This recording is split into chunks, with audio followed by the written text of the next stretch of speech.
সন্দেশখালি ৩। চু কিতকিত খেলছো শাসক, দম হয়ে যাবে শেষ। আরে চু কিতকিত খেলছো শাসক, দম হয়ে যাবে শেষ। সন্দেশখালি ভারতের ম্যাপে নয় তো অন্য দেশ। সন্তু একটা রিপোর্টার নয়, অনেকের নাম সন্তু।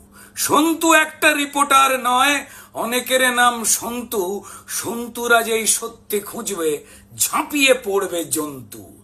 আঁচড়ে কামড়ে খুবলে খাবে তোমার শরীর মন। যতক্ষণ না দালাল হচ্ছ, ঝাঁপাবে ততক্ষণ। মানুষের হয়ে বললে কথা, তুমি হবে বিরোধী। মিথ্যে কেসে গারদে পুরে খেলবে শেষ অবধি। আরে যদি বলে দাও মিথ্যে বলছে গোটা সন্দেশ খালি, পেয়ে যাবে কাল বঙ্গভূষণ।